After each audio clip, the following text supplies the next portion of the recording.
Hello दोस्तों, मेरा नाम है ब्रजेश और मैं आप लोगों को पढ़ा रहा था फिजिक्स में मोशन पढ़ा रहा था, जिसमें शुरू में तो हमें शुरुआत करनी है मोशन इन 1D, लेकिन उससे पहले मोशन की अंडरस्टैंडिंग हम लोग अपना बना रहे थे। Good morning everyone. चलो अपना चैटिंग सभी लोग बंद करो और पढ़ते हैं। आज पिछले वाला क्लास में हमको लगता है कि आप लोगों का काफ़ी क्लियर हो गया होगा कि कैसे वन डायमेंशन में कुछ भी दिया रहेगा तो कैसे प्लान करेंगे। अब हम लोगों को डायरेक्शन का सीखना है। हालांकि इसके बाद हम लोगों का फिर सिलसिला शुरू होगा तो मोशन इन 1D का होगा, मतलब स्ट्रेट लाइन मोशन का। फिर हम लोग जब डिटेल सीख जाएंगे मोशन इन 1D का तो उसको 2D पे अप्लाई करेंगे, फिर 3D पे सिमिलरली। उसके बाद शुरू हो जाएगा फिर Newton's laws of motion, friction, circular motion, सब आगे, वर्क एनर्जी, पावर, कोलिजन, फिर तो सिलसिला शुरू। लेकिन अभी हम लोग काइनेमेटिक्स पढ़ रहे हैं without knowing cause behind it, है ना।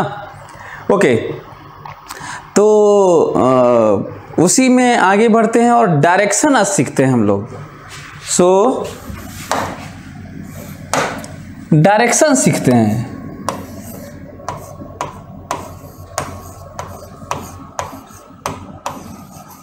सभी लोग मेरी बात का ध्यान देंगे। डायरेक्शन में हमें कई चीज़ें समझनी है। डायरेक्शन है हमें ये समझना है कि फिर से थोड़ा फोकस होकर सुनना मेरी बात ना। एक तो रिफरेंस पॉइंट होता है, बार बार मैं बात इसलिए कर रहा हूँ reference point, direction, angle, 2D, क्योंकि यही जो अंडरस्टैंडिंग है यही नहीं बन पाती तो हम लोग साइंस को कम समझ पाते हैं। ये डायरेक्शन है तो डायरेक्शन, अब देखो डायरेक्शन तो सब जगह आएगा, वहाँ पे क्या क्या कन्फ्यूज़न आपके होते हैं, क्या होगा वो समझने की ज़रूरत है। पहले तो ये जानो कि जब हम अपने कॉपी में, बोर्ड में जब हम ऐसे दिखाते हैं, कहते हैं कि आगे हम लोग पढ़ने वाले हैं मोशन अंडर ग्रेविटी, ऐसे फेंके तो ऊपर गया और नीचे आया, ठीक है। या फिर ऐसे फेंके, कोई चीज़ ऐसे फेंकेंगे तो प्रोजेक्टाइल मोशन करेगा, ऐसे, जो आगे हम लोग पढ़ने वाले हैं, ठीक है। तो जो ऐसे गया और ऐसे आया, अच्छा है, ऐसे फेंके तो 2 डायमेंशन में गया, एक्स और वाई, ठीक है। प्रॉब्लम कहाँ पे आती है, हमें 2D में उसे देखना होता है, परसीव करना होता है, एक रफ डायग्राम बनाना होता है, वो प्रॉब्लम आती है। तो जिस समय हम किसी बॉल को ऐसे फेंकते हैं यू स्पीड से, जो आगे पढ़ेंगे अभी नहीं, और ये जाएगा, ये नीचे आएगा, आप इसे 9th में पढ़ चुके होंगे। उस समय ये डायरेक्शन, ये जो डायरेक्शन है वो अपवर्ड है, अपवर्ड है। ये डायरेक्शन डाउनवर्ड है और ये डायरेक्शन हॉरिजॉन्टल है। प्रॉब्लम कहाँ पे होती है, प्रॉब्लम कहाँ पे होती है, प्रॉब्लम यहाँ पे होती है कि जब हमें ऐसे दिखाना होता है ऊपर नीचे, तो हम लोग अपने बोर्ड में या कॉपी में ऊपर अपवर्ड मानते हैं, नीचे डाउनवर्ड, और बल्कि साइन के नाम पे ऊपर प्लस और नीचे माइनस भी मान लेते हैं। हालांकि ये फ्रीडम रहता है कि नीचे भी प्लस मान सकते हैं, ठीक है। लेकिन यही जब बात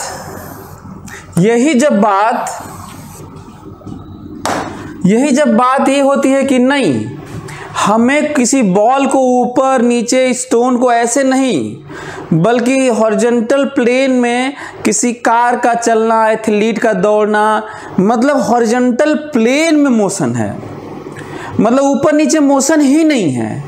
वर्टिकल में, वर्टिकल मतलब ऊर्ध्वाधर, जो हिंदी में बोलते हैं, उसमें मोशन ही नहीं है, हॉरिजॉन्टल प्लेन में मोशन है। तो अब ये बात आती है कि ठीक है, हॉरिजॉन्टल प्लेन में मोशन है, अब बताओ हॉरिजॉन्टल प्लेन में कितने डायरेक्शन होते हैं। तो हॉरिजॉन्टल प्लेन में कितने डायरेक्शन होते हैं, इनफाइनाइट, इधर इधर इधर इधर इधर इधर कितने डायरेक्शन होते हैं भाई? इनफाइनाइट डायरेक्शन होते हैं। अब दिक्कत ये है कि इनफाइनाइट डायरेक्शन है, तो अब उसको हम कैसे बताएं? तो हम लोग क्या किए उसके लिए, या तो इनफाइनाइट डायरेक्शन का नाम रखे होते, एक तो ये तरीका है ना, और दूसरा ये है कि हम कुछ डायरेक्शन का नाम रख लेते और फिर रेफरेंस लेकर एंगल के थ्रू हम लोग बता रहे होते। ओके, मैं एक एक रीज़न बता रहा हूँ। मैं केवल किताबी जो एक नॉलेज होता है ना, एक तरीका होता है जिससे हम लोग किसी तरह एग्ज़ाम क्वालिफाई करके चले जाएंगे, मेरा वो कभी मकसद नहीं रहता। मैं आपको ट्राई कर रहा हूँ कि वो चीज़ें बताऊँ जहाँ से आई हैं और जिनका जो रियल मीनिंग है।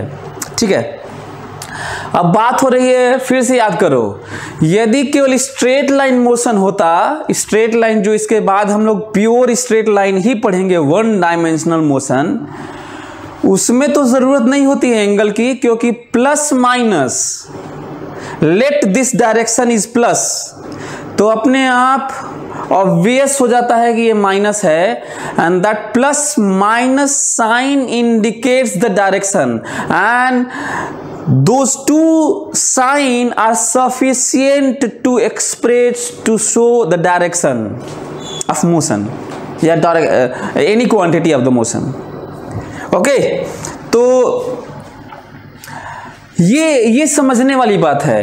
अब ये जो मैं बात कर रहा हूं, यदि इसको समझ रहे हो, मतलब डीपली एक मजा ले रहे हो, तो पता है ये इतना फास्ट सिलेबस जा रहा है कि ये अंडरस्टैंडिंग से पूरा फिजिक्स तुम कर सकते हो, 11th 12th सब, क्योंकि सब जगह यही बात होगी। इसी तरह साइन की बात होगी, इसी तरह के मोशन की बात होगी, और उसको करने के अप्रोच की बात होगी। इसलिए मैं बोलता हूँ कि ध्यान से बस पढ़ा करो और आराम से पढ़ा करो। ये जो टेम्परामेंट है, जो अप्रोच है ना, वो ज़्यादा ज़रूरी है, जो हमें सीखना है। 9th 10th में तो तुम कुछ सीखे भी नहीं हो, हमें पता है। जो भी बताते हैं अपोजिट टू द ग्रेविटी, तो इन सेम डायरेक्शन, तो फलाना ढिमकाना, कुल रटे हो, तुम्हें कुछ नहीं आता है, और ये हमें ये 15 साल में मालूम चला है। एनीवे, तो अब ये जो फोटो है, इसमें कुछ और बात है। अपने फोटो में इधर क्या है, वर्टिकल अप, इधर वर्टिकल डाउन है, और जबकि अब हम क्या बनाने वाले हैं वो देखो, ये देखो, इधर आप कहेंगे नॉर्थ है, इधर कहेंगे साउथ है, इधर कहेंगे ईस्ट है, और इधर कहेंगे वेस्ट है। ये है। अब देखो, बच्चे कंफ्यूज होते हैं, अपना सब लेके आते हैं क्वेश्चन पूछने, और इधर कहते हैं ये नॉर्थ है ना, या इसे नॉर्थ लिख के इसे अपवर्ड, मतलब ऊपर फेंका गया होता है, तो ऐसे। ये नहीं, दोनों अलग अलग बातें हैं, दोनों अलग अलग बातें हैं। ये अलग बात है। ये कौन सी बात है? ये हॉरिजॉन्टल प्लेन में है, वर्टिकल की बात ही नहीं करनी है। नोटिस करो, जब हम कहेंगे कि ऊपर गया नीचे आया, तो हमारा ये डायरेक्शन वर्टिकल अप होगा, ये उत्तर दिशा नहीं होगा, ये वर्टिकल अप होगा, कुछ और मानेंगे। अभी फिलहाल वर्टिकल अप इसमें जानते हो कहाँ है? देखो ऐसे, देखो इधर है, इधर वर्टिकल अप है, इधर वर्टिकल डाउन है, और जिसकी बात ही नहीं करनी है, क्योंकि हम लोग इंटरेस्टेड है हॉरिजॉन्टल प्लेन। हमारा ये जो पेपर है, जो कॉपी है, वो हॉरिजॉन्टल प्लेन है, और वर्टिकल ये है, परपेंडिकुलर टू द प्लेन। और फिलहाल यहाँ पर ये है, वर्टिकल है, हॉरिजॉन्टल ये है जो दिख नहीं रहा है। तो हम लोग उस चीज में इंटरेस्टेड नहीं होते जिसमें मोशन नहीं होता, उसको गायब करते हैं, बल्कि उस प्लेन को कॉपी का प्लेन बनाते हैं, या बोर्ड का, जिस प्लेन में मोशन होता है। अब जरा लेक्चर देखना तो किसी का दूनिया में जो इतना एक्सप्लेन करता हो, ठीक है, चाहे किताबों में भी, कहीं पे भी। तो एक तो ये कंफ्यूजन मैं दूर किया। दूसरा कंफ्यूजन दूर किया मैं 2D में, 1D एक्सप्लेन कर चुका हूँ। 1D में याद रहेगा आप लोगों को, 1D में साइन सफिशिएंट होता है डायरेक्शन के लिए। कैसे 1D 1 डायमेंशनल मोशन में कैसे डायरेक्शन होते हैं? प्लस माइनस बस, ओके। लेकिन 2D में कितने डायरेक्शन होते हैं? इनफाइनाइट। 3D में कितने डायरेक्शन होते हैं? इनफाइनाइट। सोचोगे तो लगेगा भी, 3D में देखो इधर इधर इधर इधर इधर इधर इधर, इनफाइनाइट। 2D में भी इनफाइनाइट। अब 2D में इनफाइनाइट होगा तो क्या करेंगे? तब हम लोग कुछ रिफरेंस मानेंगे, बढ़िया बढ़िया रिफरेंस। और यही जो पढ़े हो ईस्ट वेस्ट नॉर्थ साउथ, यही रिफरेंसेस हैं जिसकी हेल्प से एंगल बता के हम लोग डायरेक्शन बताते हैं, इनफाइनाइट डायरेक्शन बताते हैं। और आगे बढ़ता हूं। होता यह है कि वैसे तो जब ये मानेंगे ना किसी क्वेश्चन में, तो हम लोग बाय डिफॉल्ट हम लोग इसको x मान लिया करेंगे, फोटो बना के x और y। अच्छा, दिया नहीं रहेगा, क्वेश्चन में नहीं देगा ये। अपने से पहले ईस्ट वेस्ट नॉर्थ साउथ बनाएंगे, ये भी नहीं दिया रहेगा, वो बस लिखा होगा शायद। फिर अपने से x y मानेंगे, और इसलिए x y मानेंगे ताकि हम इसे वेक्टर की तरह ट्रीट करने लगें, और वेक्टर की सारी चीजें लगा के फटाफट अपना। तो जो नहीं किया हो कर लो, फटाफट कर लो उसको, नहीं तो नहीं समझ में आएगा, कम समझ में आएगा, ओके। और इसके बाद आप लोगों को जो नए ज्वाइन करोगे मोशन 1D फिर समझ में आने लगेगा, क्योंकि उसमें वेक्टर कम है, साइन ज्यादा रहेगा। एनीवे, तो एक तो ये है ये जो बात है ना, एक्स वाई अपने से मानेंगे कि ये फोकस होके सुनो, सभी लोग फोकस होके सुनो बस। एनीवे, चलो ठीक है। तो ये जो है जो हम लोग एक्स वाई प्लेन मानेंगे, जब कोई कहेगा कि ईस्ट से 30 एंगल पे, ईस्ट से मैं जहां पे पढ़ा रहा हूं वहां पे ईस्ट इधर है, ईस्ट से 30 एंगल पे नॉर्थ की तरफ, तो इधर। यही रीजन है कि इस डायरेक्शन को हम लोग कैसे शो करेंगे, समझिए सभी लोग। अच्छा, इसको पहले हटा लेते हैं, पहले बराबर कर लेते हैं। हाँ, सभी लोग मेरी बात समझेंगे, सभी लोग मेरी बात समझेंगे। ये रहा बीचों बीच वाला,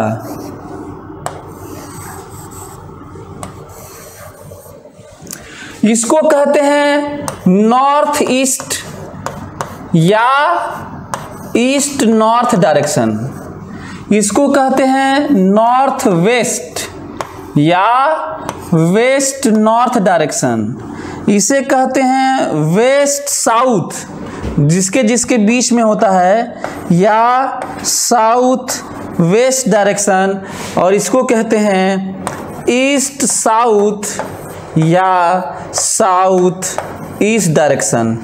और ध्यान देने वाली बात है, ये 45 डिग्री है। ये सब कितना डिग्री है? मतलब बीचों बीच है, तो बस दोनों का नाम ले लेना। यदि बीचों बीच है तो दोनों का नाम ले लेना और बीचों बीच मान लिया जाएगा। बीचों बीच है तो नाम ले लेना, और उसका मतलब है बीचों बीच angle bisector of 90 degree between two directions. ठीक है, लेकिन केवल इतने ही डायरेक्शन तो होते नहीं हैं, डायरेक्शन तो ये भी होता है। यदि डायरेक्शन ये भी है, ध्यान से सुनना,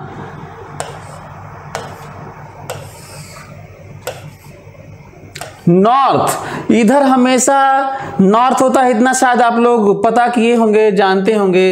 ये है ईस्ट है और ये है वेस्ट। अब कोई कहता है कि इधर से 30 डिग्री भी तो डायरेक्शन होगा सर, 30 डिग्री, कलर चेंज कर ले, 30 डिग्री भी तो डायरेक्शन होगा सर इधर। ठीक है, डायरेक्शन होगा, तो इसको क्या कहेंगे? ड्यू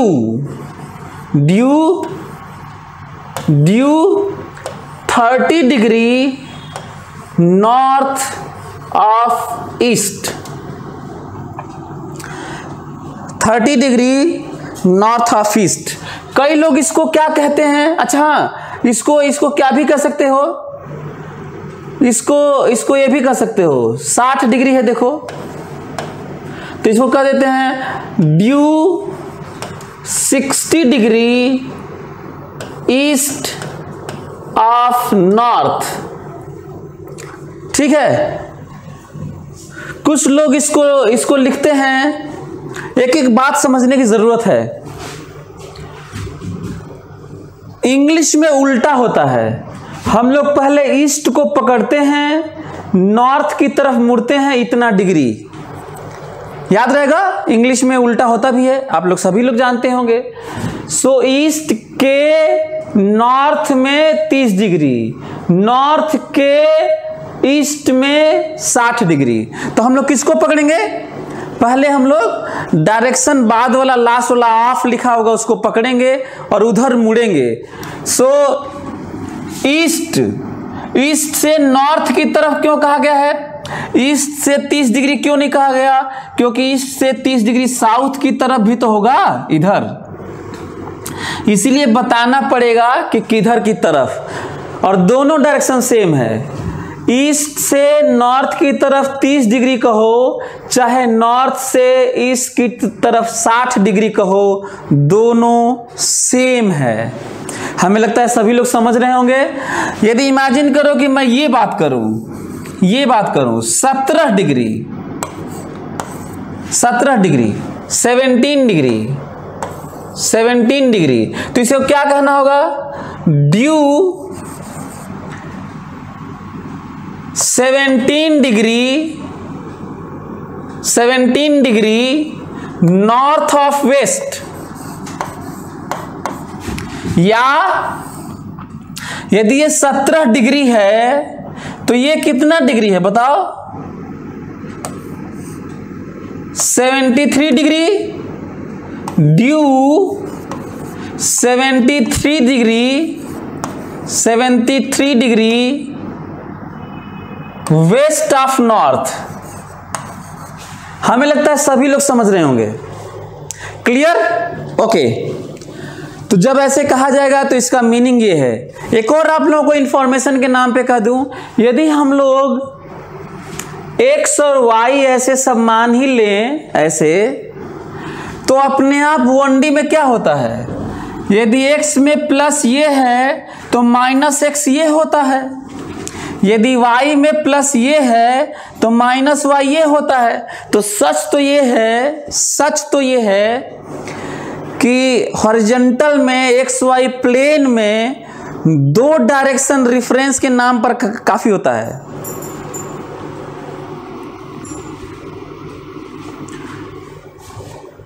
फिजिक्स में दो डायरेक्शन काफी होता है 2D वाले मोशन में। प्रॉब्लम कहां पे आती है, ध्यान से सुनना सभी लोग। इमेजिन करो कि यदि ईस्ट डिफाइन कर दिया गया था तो अपने आप माइनस ईस्ट का मतलब इधर होता है ना।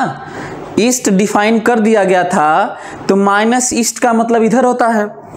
यदि वेस्ट डिफाइन कर दिए वेस्ट के लिए यदि नॉर्थ डिफाइन कर दिया गया है तो साउथ को माइनस नॉर्थ कह देंगे।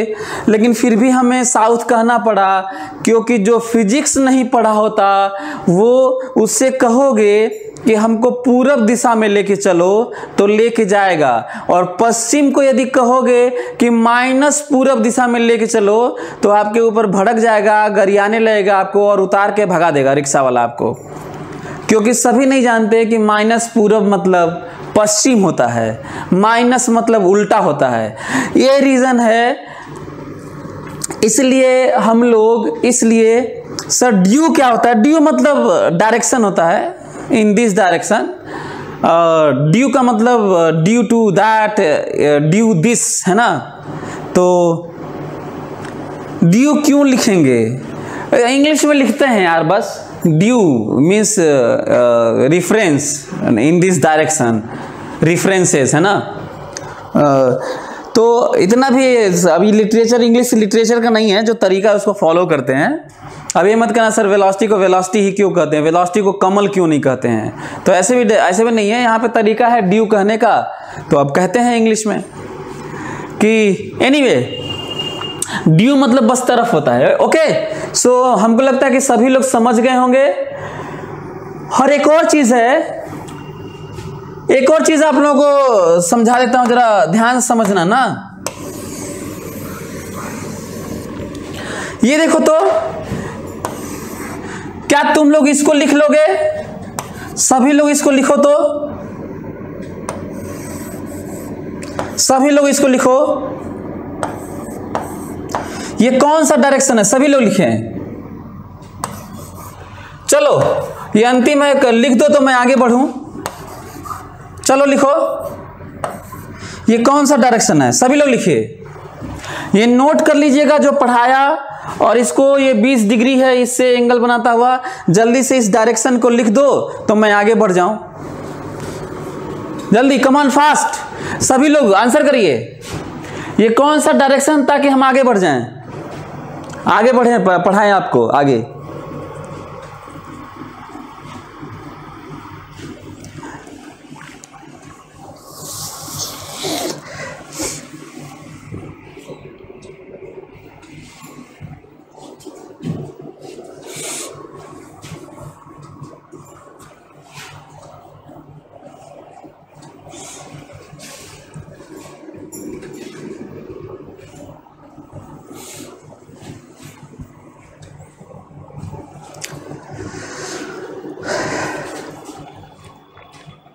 चलिए मैं लिखता हूं।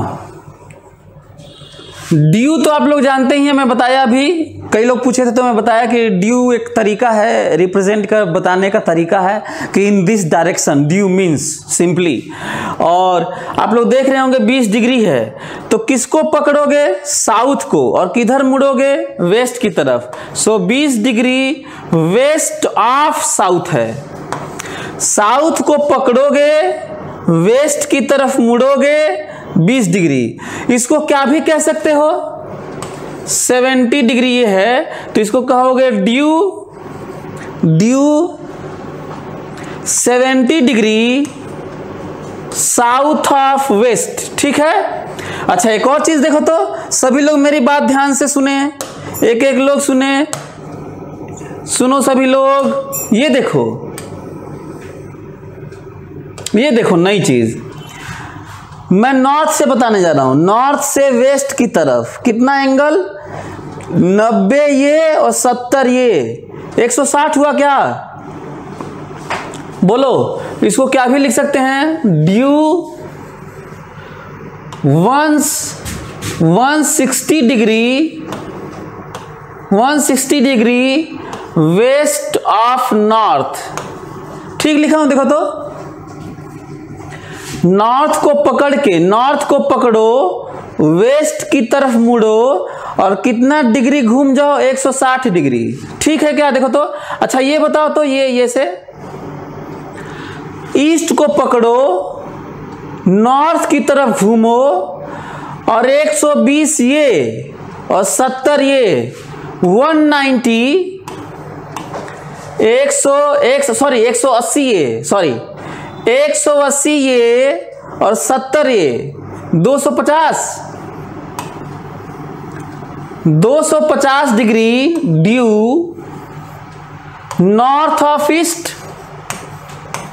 अच्छा, मेरा मन करता है कि मैं ऐसे बताऊं, ऐसे तो 90 और 20 110, 100 due 110 degree south of east. हमको लगता है सभी लोग समझ गए होंगे।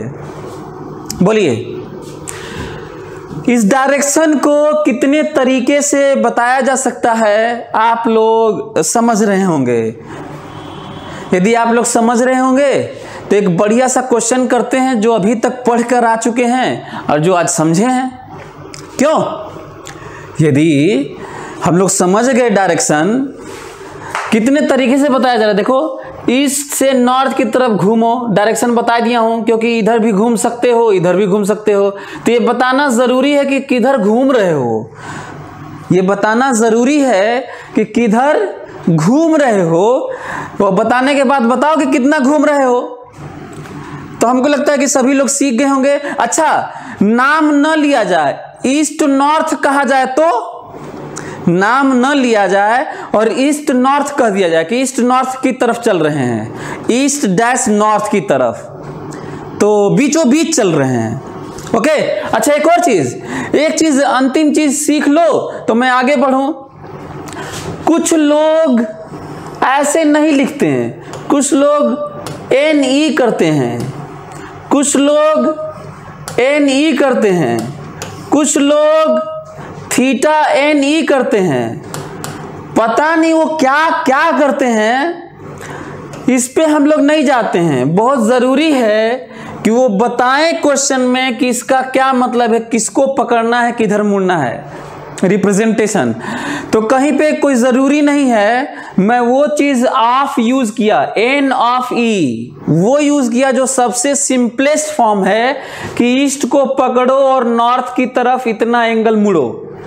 लेकिन कोई किताब में या कोई नया क्वेश्चन फ्रेम करे अपना रेफरेंस देके, this means that, N-E means this, N, bracket means this, theta this means this, कहीं पे कोई कुछ लिखा हो कि दिस मीन्स दिस, तो हम लोग फिर पढ़ेंगे कि वो क्या मतलब है, कि किसको पकड़ना है, किधर मुड़ना है और कितना है ना। वैसे मैं जो बताया उसे सबसे अच्छा वाला माना जाता है। तो चलिए सभी लोग क्वेश्चन लिखिए, हम लोग आगे बढ़ते हैं। सभी लोग क्वेश्चन लिखेंगे, चलिए क्वेश्चन लिखिए, हम लोग आगे बढ़े और इस क्वेश्चन से हम लोग बहुत कुछ सीख जाएंगे। क्वेश्चन लिखिए, अ कार इज कवर्ड, सभी लोग लिखे, come on, a car is covered, a car is covered 20 kilometer distance, a car is covered, a car is covered 20 kilometer distance, 20 kilometer due east, 20 kilometer distance due east, then 50 kilometer distance, अच्छा 20 kilometer distance due east with speed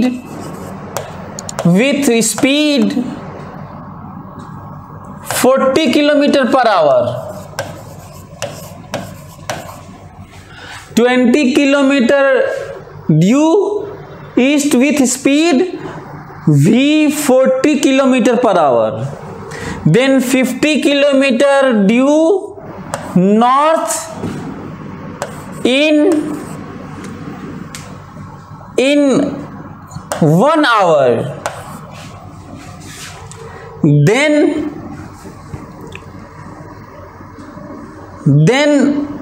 50 kilometer due 37 degree north of east, 50 kilometer due 37 degree north of east with 20 kilometer per hour, then it moved with speed with v 30 kilometer per hour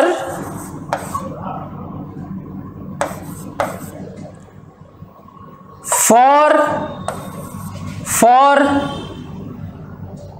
15 minutes due south,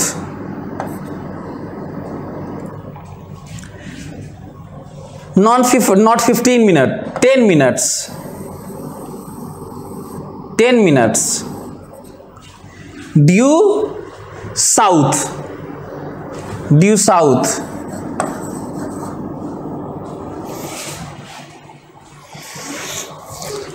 Find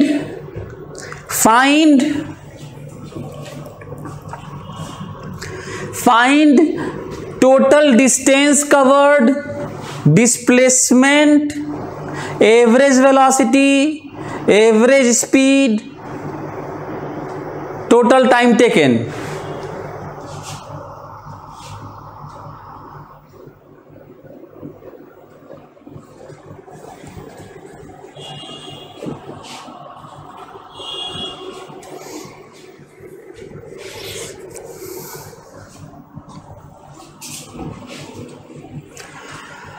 Then find total distance covered, displacement, average velocity, average speed and total time taken.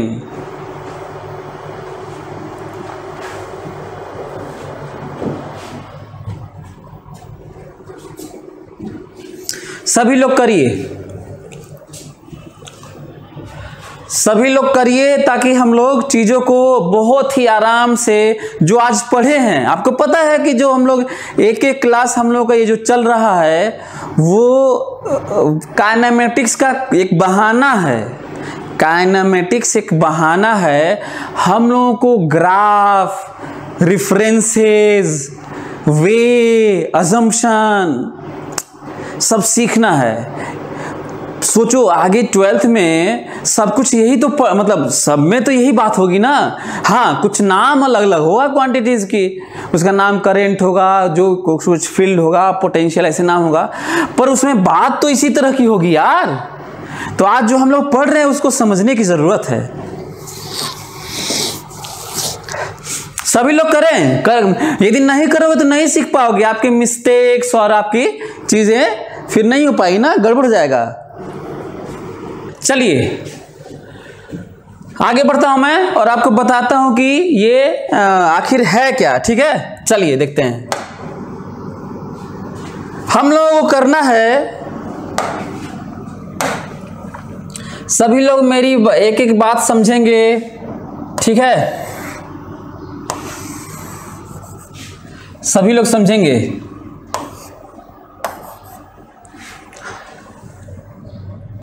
North, south, east, waste, एक एक चीज समझो। बात ये नहीं कि आप कर लिए, बात ये है कि कहीं भी यही करना होता है तो कोई और क्वेश्चन क्यों नहीं करोगे। ओके, चलिए देखते हैं, एक एक चीज समझेंगे हम लोग।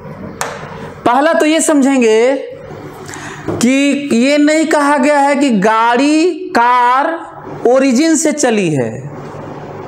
वो बस अपना कह दिए हैं कि एक गाड़ी है, चाहे हो सकता है कि रियल बनाने के लिए वो कह दें कि एक आदमी है अपने घर से ऑफिस के लिए ऐसे ऐसे गया। तो बताइए स्ट्रेट दूरी घर से ऑफिस की कितनी है, बताइए उसकी एवरेज स्पीड कितनी है, बताइए उसका एवरेज वेलोसिटी कितना है, बताइए वो कितने देर में ऑफिस पहुंचा है।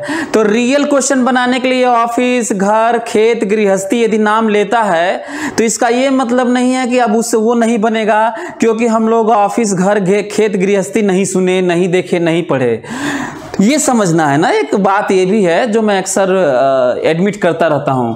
तो एक तो ये है, तो क्या समझना है, वो ये नहीं कहा है कि ओरिजिन से वो चला है, बल्कि हम अज्यूम करने जा रहे हैं अपने से कि जहां से चला है वही ओरिजिन है। बड़ा पॉइंट कि जहां से चला है वही ओरिजिन है। चलिए, तो वही ओरिजिन है और गाड़ी यहां से चली है। जरा देखो, वो 40 किलोमीटर कहा गया है, 20 किलोमीटर ईस्ट की तरफ। हाँ, 20 किलोमीटर ईस्ट की तरफ, 20 किलोमीटर ईस्ट की तरफ, और वो भी 40 किलोमीटर पर आवर से। कितना? 40 किलोमीटर पर आवर से। तो बताओ कितना टाइम लगा होगा इसको। एक एक चीज निकाल लेते हैं। तो टाइम लगा होगा 1/2 आवर लगा होगा, ठीक है, आधा घंटा लगा होगा, ऑब्वियस सी बात है। इसके बाद देखो, सभी लोग आराम से पढ़ें, आराम से सीखें। 50 किलोमीटर चला है 1 घंटे के लिए, तो बताओ कोई 1 घंटे 50 किलोमीटर पर आवर, 50 किलोमीटर चलेगा 1 घंटे में, तो उसकी स्पीड तो निकाल ही लेंगे। लेकिन अभी फिलहाल उसकी भी ज़रूरत नहीं है क्योंकि वो टाइम दे दिए हैं। तो आगे बढ़ते हैं, सभी लोग मेरी बात ध्यान से सुनेंगे। 50 किलोमीटर नॉर्थ की तरफ गया है,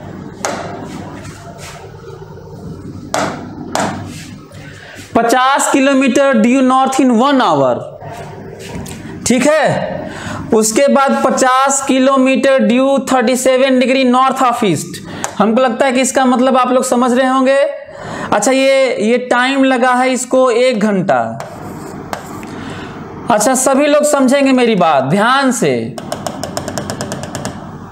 अभी भी तुम्हारे चलने से डायरेक्शन नहीं बदलता, अभी भी इधर ईस्ट है, इधर वेस्ट है, इधर नॉर्थ है और इधर साउथ है। अब बताओ, आगे जो लिखा है कर रहा है कि 37 डिग्री नॉर्थ ऑफ ईस्ट, तो किसको पकड़ोगे? ऑफ ईस्ट, मतलब ईस्ट को पकड़ोगे, नॉर्थ की तरफ मुड़ोगे, और कितना डिग्री? 37 डिग्री। 50 किलोमीटर 37 डिग्री और यहां पहुंचा है, यहां पहुंच गया है, ठीक है। और वो भी कितने देर कैसे पहुंचा है? 20 किलोमीटर पर आवर से। कितने? 50 kilometre due this with 20 kilometre per our से। हमको बताओ कितना देर लगा होगा, कितना देर लगा होगा इसके लिए बताओ। देर लगा होगा 50/20 आ गया 2.5 आवर, ठीक है। ओके, सभी लोग मेरी बात सीखें और आज ही से पूरे फिजिक्स के डायरेक्शन को, रिप्रेजेंटेशन को, तरीके को, अजम्पशन को, एक एक चीज आज ही सीख जाएंगे। आज बहुत बड़ा दिन है कि हम लोग डायरेक्शन सीख रहे हैं। ओके, अच्छा, अभी भी नॉर्थ इधर है, हल्का हल्का बना देता हूं। अभी भी नॉर्थ इधर है, ईस्ट इधर ही है, अभी भी वेस्ट इधर ही है, अभी भी साउथ इधर ही है। आपके आड़ा टेढ़ा चलने से डायरेक्शन नहीं बदलते। अब देखते हैं क्या कहा जा रहा है हमसे। Then it moved with speed 30 kilometre per hour for 10 minutes. 10 minutes मतलब 1/6 घंटा। 60 का डिवाइड करोगे तभी घंटा होगा। ये जानते हो मैं ऐसा क्यों दिया हूं? ताकि मैं तुम्हें बता सकूं कि यूनिट का ख्याल रखना चाहिए। आगे बढ़ते हैं। आप लोग देखे होंगे उसमें मेंशन है कि इधर की तरफ गया है, और कितना गया है वो देखो। कहा जा रहा है कि ये क्या कहा गया है यार? 30 kilometre per our. 30 kilometre per our से कितने देर चला है? 10 मिनट बटा 60, this much hour. Kilometre per hour into 10 minute by 60, ऐसे आवर। बताओ कितना दूर चला है ये? बताओ कितना दूर चला है ये? 5 किलोमीटर चला है। कितना चला है? 5 किलोमीटर। हमें लगता है कि सभी लोग समझ रहे होंगे, और आज के बाद से इस तरह के क्वेश्चन में आपको दिक्कत नहीं होना चाहिए। ओके ओके, चलिए अब हमसे कोई पूछ रहा है डिस्टेंस बताइए। अच्छा हाँ, डिस्प्लेसमेंट याद दिला देते हैं। डिस्प्लेसमेंट याद दिला देते हैं। सभी लोग डिस्प्लेसमेंट देखें, सभी लोग डिस्प्लेसमेंट देखें। डिस्प्लेसमेंट देखिए, ये है जहां से कोई चीज चलता है और फाइनली जहां पे होता है उसे डिस्प्लेसमेंट कहते हैं। क्या कहते हैं भाई? ये ये कोई नई चीज तो है नहीं, डिस्प्लेसमेंट कहते हैं। डिस्टेंस निकालते हैं पहले, आसान सा फटाफट। सभी लोग मेरी बात ध्यान से सुने। डिस्टेंस निकालते हैं। डिस्टेंस मतलब एक्चुअल पाथ लेंथ। 20 किलोमीटर ये चला, 50 किलोमीटर ये चला, तो 20 किलोमीटर प्लस 50 किलोमीटर, फिर 50 किलोमीटर, और फिर 5 किलोमीटर। कितना हो गया यार बताओ? 125 किलोमीटर। 125 किलोमीटर। किसी को कोई प्रॉब्लम है तो हमको बताओ। इतना आराम से है, इतना मजेदार है, तुम्हारे रियल लाइफ का है। घर से निकलते होगे, कहीं जाते होगे, वही बातें हो रही हैं। ये डिस्टेंस है। अच्छा, टोटल टाइम टेकन देखो, time taken, total T, total देखो, वो भी टोटल। एक तो आधा घंटा यहां पे लगा है, 0.5। अच्छा, 1 घंटा तो ये खुद ही दिए थे। अच्छा, इधर भी हम लोग निकाल लिए हैं, 2.5 निकाले हैं तो आया है 2.5। अच्छा, और इधर है 1, कितना है टाइम? 10 मिनट है। 10 मिनट है तो 1/6 आवर। तो टोटल टाइम है 0.5 + 1 + 2.5 + 1/6। This much total time. कुछ लोग बता रहे हैं 4 आवर 10 मिनट। तो ये ठीक है 4 आवर्स 10 मिनट, लेकिन आपको 10 मिनट को आवर्स में कन्वर्ट करके ही एवरेज स्पीड निकालना होगा, वैसे तो डिवाइड कर नहीं पाएंगे। तो ये रहा टोटल टाइम। इसको भी अपना लिख लेना कि क्या लिखोगे इसको, 0.166, ठीक है, 0.166 अपना लिख के इसको जोड़ लेना। टोटल टाइम आ गया। अब मैं एवरेज स्पीड नहीं बताने जा रहा हूं। एवरेज स्पीड का फार्मूला है, ब्लाइंडली यूज करना है, total distance by total time taken. अब ये कैलकुलेशन तुम्हारा काम है, मैं नहीं करूंगा, अपना तुम लोग निकाल लेना, ठीक है? ओके। दूसरा, यदि कोई हमसे ये कहता है कि एवरेज वेलोसिटी बताइए, डिस्प्लेसमेंट बताइए, हम दो निकाल चुके हैं, डिस्टेंस निकाल चुके हैं, टाइम निकाल चुके हैं। अब हम लोग डिस्प्लेसमेंट और एवरेज वेलोसिटी में इंटरेस्टेड हैं। ओके, चलिए आगे बढ़ते हैं। यहां पे देखते हैं, चाहे यहीं पे इसको मिटा देता हूं, आप लोग समझ रहे होंगे, इसको नोट कर लीजिएगा कि डिस्टेंस कैसे निकालते हैं एक्चुअल में। चलिए आगे बढ़ता हूं। इसी में सभी लोग देखें और याद रखना, टाइम अब दोबारा नहीं, यही टाइम है। ऐसा नहीं है कि किसी और चीज के लिए एवरेज एक्सेलरेशन के लिए अलग टाइम होगा तो एवरेज वेलोसिटी के लिए अलग टाइम होगा। टाइम हो गया, वही टाइम है। तो टाइम हमारे पास है। डिस्प्लेसमेंट के लिए ध्यान से मेरी बात सुनो सभी लोग। डिस्प्लेसमेंट के लिए या तो ज्योमेट्री का यूज करते, जो कि कठिन है। आपको पता है, यही कारण है कि मैं आपको वेक्टर की बात कर रहा हूं कि वेक्टर का क्लास कर लेना। ध्यान से सुनो। डिस्प्लेसमेंट बराबर, ध्यान से सभी लोग मेरी बात सुनो, डिस्प्लेसमेंट बराबर होता है individual S1 vector sum S1 S2 S3 and so on. एक लोग सुने, सभी लोग सुने। डिस्प्लेसमेंट बराबर होता है S1 डिस्प्लेसमेंट S2। फोकस होके मेरी बात सुनो। जब डिस्प्लेसमेंट स्ट्रेट लाइन सेगमेंट्स हो, दिस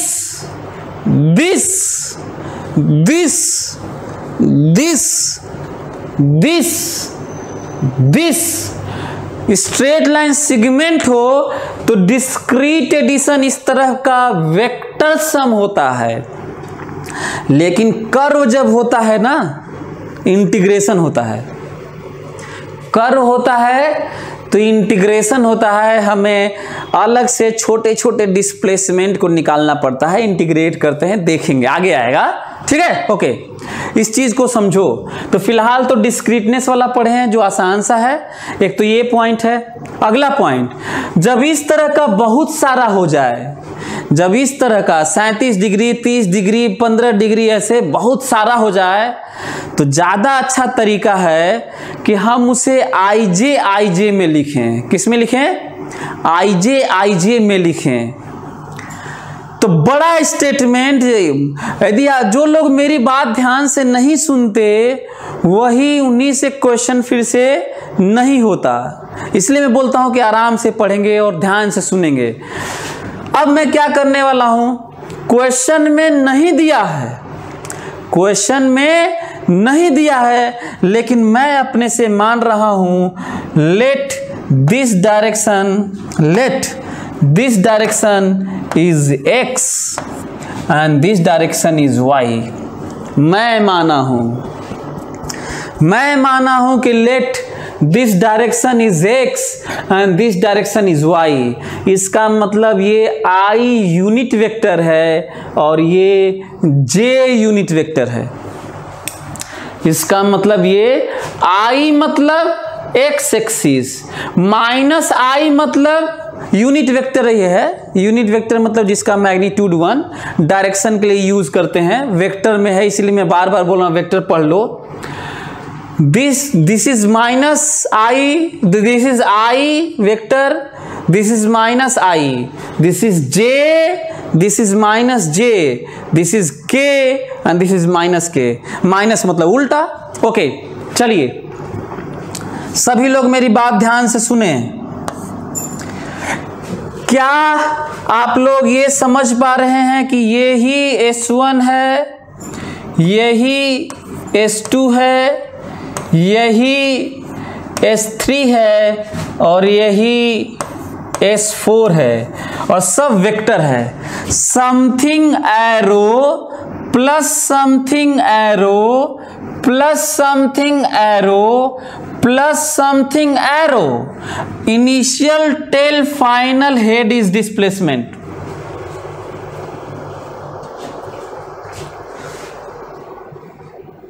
ओके, अच्छा, क्या हम लोग इसको लिख सकते हैं? इसको कहते हैं 20I वेक्टर। ध्यान से 20I, सभी लोग समझें 20I। इसको लिख सकते हैं S2 को, ये J है, J plus how much 50J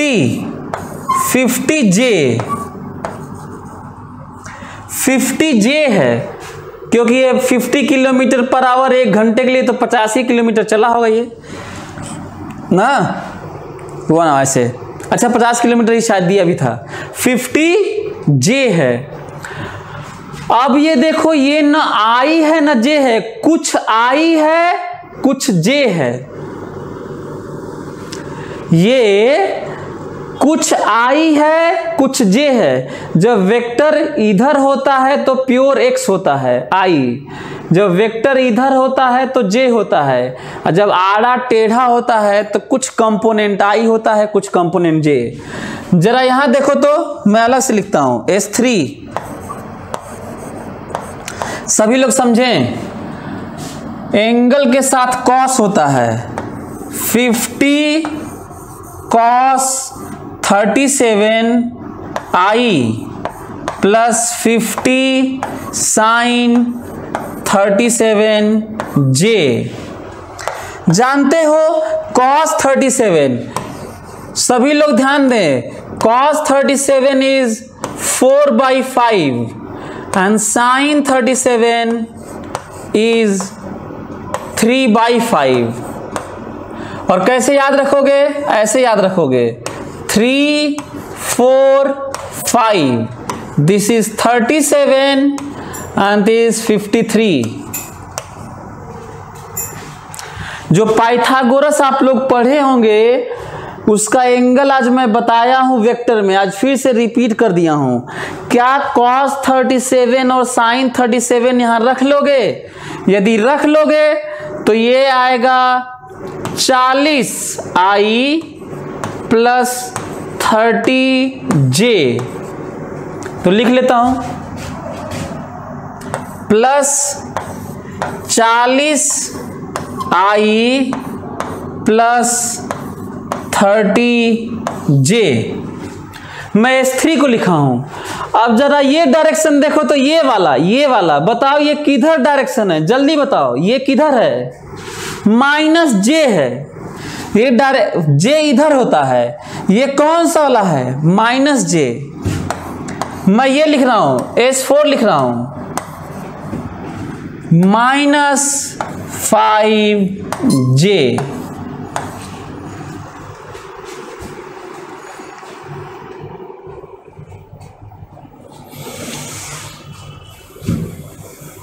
-5j, this is plus j minus j plus i minus i। हमें लगता है कि सभी लोग समझ रहे होंगे। यदि सभी लोग समझ रहे हैं तो मैं अब मेरा काम हो चुका है और सीधा डिस्प्लेसमेंट लिखने जा रहा हूं। डिस्प्लेसमेंट s बराबर डिस्प्लेसमेंट s। सभी लोग देखें, डिस्प्लेसमेंट s बराबर i में i जुड़ता है और j में j जुड़ता है और हमेशा ऐसे ही जुड़ता है। i में हमेशा टोटल i जुड़ता है और j में फिर टोटल j जुड़ता है, हमेशा ऐसे ही जुड़ता है। तो बताओ i 60i j 50 30 80 -5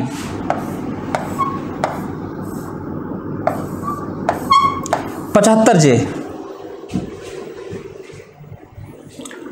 आज हम लोग यही सीख लें, पता है यही सीख लें बहुत है। क्यों बहुत है?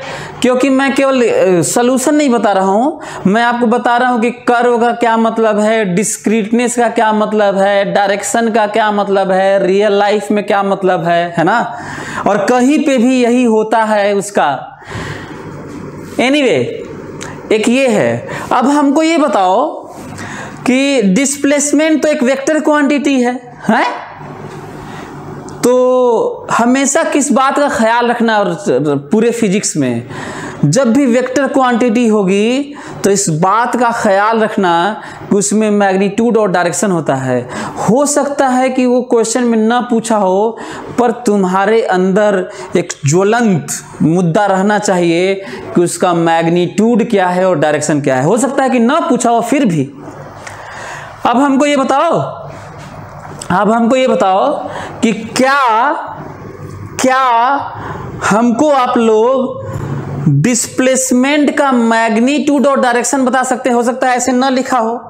अच्छा हाँ, वैसे भी क्या ऑप्शन में ऐसे लिखा होगा क्या? चलो, आप लोगों को क्या लग रहा है कि क्या ऑप्शन में ऐसे लिखा रहेगा? मैं बताता हूं, दुनिया में इस क्वेश्चन का ऑप्शन या आंसर कभी भी ऐसे नहीं लिखा होगा। रीजन जानते हो? क्योंकि क्वेश्चन में तो वो तो ईस्ट वेस्ट नॉर्थ साउथ कहा था, वो तो x और y कहा नहीं था, वो तो i और j कहा नहीं था। हम तो अपने से x और y माने हैं, उसके अनुसार ये सब निकाले हैं। तो भला ऑप्शन में वो वाली बातें क्यों देगा जो तुम अपने से माने हो? इसका मतलब साफ है, हमें मैग्नीट्यूड बताना होगा और डायरेक्शन के नाम पर रेफरेंस के लिए हमें ईस्ट वेस्ट नॉर्थ साउथ बता के एंगल बताना होगा। बोलो बताओ, सही बात सही है कि नहीं? तो चलो बताओ, तब मैग्नीट्यूड बताओ और एंगल बताओ तो आगे बढ़ूं मैं। सभी लोग जल्दी बताइए, come on, reply fast. Reply, magnitude, displacement का मैग्नीट्यूड और डायरेक्शन बताओ तो मैं आगे बढ़ूं। ये देखिए, सभी लोग देखें, हाँ मैं इसको मिटा रहा हूं ना, ओके। सभी लोग देखें मेरी बात ध्यान से। मैग्नीट्यूड डिस्प्लेसमेंट का, अच्छा ध्यान दे रहे हो, इसको डेल्टा एस कहो चाहे एस कहो, मैं एस लिख के डिस्प्लेसमेंट कहा हूं और डेल्टा एस लिखता तो चेंज इन पोजीशन का था, तो मैं कहा हूं सिंबल पे मत जाना ना, याद है। चलो सभी लोग, वैसे फिर से याद दिला देता हूं, जो लोग वेक्टर नहीं किए हैं यदि आपको मेरी बातें नहीं समझ में आई होंगी तो केवल एक रीजन होगा, बस एक रीजन, वेक्टर का क्लास नहीं किए होगे तुम, बस। सो मैग्नीट्यूड ऑफ एक्स का स्क्वायर प्लस वाई का स्क्वायर, और जो आएगा निकालिएगा। कैलकुलेशन मैं नहीं करूंगा, ठीक है, ओके। अच्छा, अगला पॉइंट, सभी लोग मेरी बात ध्यान से सुनेंगे। अब मैं बताने जा रहा हूं डायरेक्शन, और आपको समझना पड़ेगा। मैं डायरेक्शन बताने जा रहा हूं, ये थोड़ा पहले इसको मिटा के थोड़ा आगे लिख देता हूं, ये थोड़ा गड़बड़ हो गया। सभी लोग मेरी बात ध्यान से सुनेंगे, मैं बताने जा रहा हूं डायरेक्शन। सभी लोग मेरी बात ध्यान से सुने। ये बताओ डिस्प्लेसमेंट यही है ना, तो यदि मैं ईस्ट से ये एंगल बता दूं ईस्ट से तो ठीक रहेगा। आपको पता है ये जो आया है इसका क्या मतलब है, ये 75 आई जे है, यही 75 है जो जे है, जे, और यही 60 है। ये पकड़ में आ रहा है, देखो तो इसका मतलब इधर की तरफ इस वेक्टर का इधर की तरफ 75 है और ये 60 है। tan थीटा बराबर वैसे भी y बाई एक्स होता है एक्स एक्सिस से, इसका मतलब due tan inverse y by x, photo में देखो y by x tan inverse, tan theta बराबर y बाई एक्स,